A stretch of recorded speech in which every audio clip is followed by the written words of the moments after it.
السلام علیکم بہنوں اور بھائیوں، آج ہم بات کریں گے ایک ایسی ماں کے بارے میں، ایک ایسی بیوی کے بارے میں جس نے عورتوں کے لیے وفا، ماں کے لیے تربیت، بیوی کے لیے اطاعت اور ولایت کے لیے سچائی کا معیار قائم کیا۔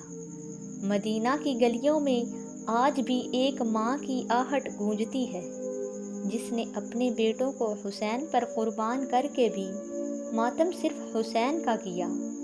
وہ بی بی جو علی علیہ السلام کی شریک حیات مگر خود کو فاطمہ سلام اللہ علیہا کی خادمہ کہتی۔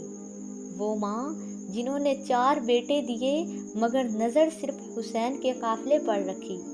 وہ عظیم ماں بی بی ام البنین سلام اللہ علیہا۔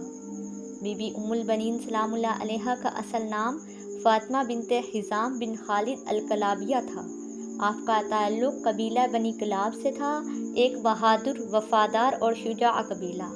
آپ کے والد قبائلی سردار اور عرب میں بہادری و عزت کی علامت تھے۔ جب حضرت علی علیہ السلام نے رسول اللہ صلی اللہ علیہ وآلہ وسلم کی بیٹی فاطمہ الزہرا سلام اللہ علیہا کی وفات کے بعد نکاح کا ارادہ فرمایا تو حضرت عقیل کو فرمایا، مجھے ایسا رشتہ تلاش کر کے دو جس سے شجاع، وفادار اور حسینی فکر والے بیٹے پیدا ہوں۔ حضرت عقیل نے بی بی فاطمہ بنت حزام کا نام پیش کیا اور یوں آپ حضرت علی علیہ السلام کے نکاح میں آئیں۔ بی بی ام البنین سلام اللہ علیہا نے کبھی بھی خود کو سیدہ فاطمہ الزہرا کی جگہ نہیں سمجھا، بلکہ خود کو ان کے بچوں کا خادم قرار دیا۔ امام حسن، امام حسین، بی بی زینب اور بی بی ام کلثوم کے لیے ماں کی طرح خدمت کی۔ آپ نے اپنی اولاد کی تربیت اس انداز میں کی کہ ان کے دلوں میں حسین کی محبت اور دین اسلام کی قربانی کا جذبہ رچ بس گیا۔ بی بی ام البنین سلام اللہ علیہا کے 4 بیٹے حضرت عباس علمدار، عبداللہ، جعفر اور عثمان، یہ سب کربلا میں امام حسین پر قربان ہو گئے۔ لیکن جب مدینہ میں عاشور کے بعد خبر پہنچی تو بی بی ام البنین نے سب سے پہلے پوچھا، میرے حسین کا کیا ہوا؟ کسی نے کہا عباس شہید ہو گئے۔ فرمایا یہ تو میرے بیٹے حسین میرے مولا ہے۔ کسی نے کہا 4 بیٹے شہید ہو گئے۔ فرمایا میری اولاد سب قربان اگر حسین سلامت ہوں۔ جب سنا کہ حسین بھی شہید ہو گئے تو مدینہ میں پہلا ماتم ام البنین نے برپا کیا۔ بی بی ام البنین ہر روز جنت البقیع میں جاتی اور اپنے بیٹوں کا نہیں، امام حسین کا ماتم کرتی۔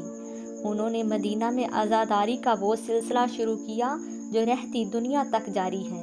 انہوں نے مرثیے پڑھوائے، شاعروں کو امام حسین کی مصیبت بیان کرنے کی دعوت دی۔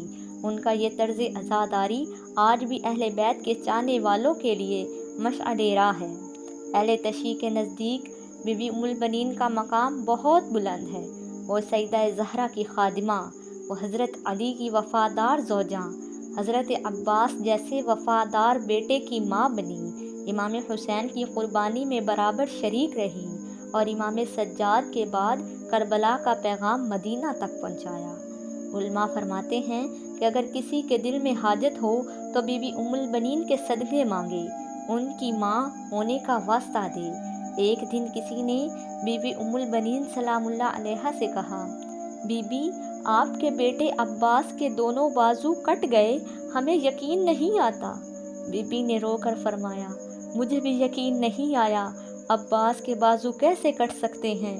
لیکن جب میں نے سنا کہ بی بی سکینہ کو تماچے لگے ہیں اور زینب کے سر سے چادر چھن گئی، تب مجھے یقین آیا کہ میرے عباس کے بازو کٹ گئے ہیں، کیونکہ اگر میرے عباس کے بازو سلامت ہوتے تو سکینہ کو کبھی تماچے نہ لگتے اور علی کی بیٹی کبھی بے پردہ نہ ہوتی۔ یہ ایک ماں کی غیرت تھی، یہ ایک ماں کا اپنے عباس پر اعتبار کہ اس کا بیٹا اس وقت تک دشمن کو بیویوں کے قریب نہ آنے دیتا جب تک اس کا ایک بازو بھی سلامت ہوتا۔ وہ ماں جو ہر دن جنت البقیع میں بیٹھتی اور بچوں کو امام حسین کے غم کی تربیت دیتی، آج بھی دلوں میں زندہ ہے۔ اگر آج ہم نواسۂ رسول کی قربانی کو جانتے ہیں تو یہ ان عظیم ماں کی بدولت ہے جنہوں نے سب کچھ قربان کیا مگر شکایت نہ کی۔ آج بھی کوئی حاجت لے کر بی بی ام البنین کی بارگاہ میں جاتا ہے تو وہ مایوس نہیں لوٹتا، کیونکہ یہ علمدار کی ماں ہے۔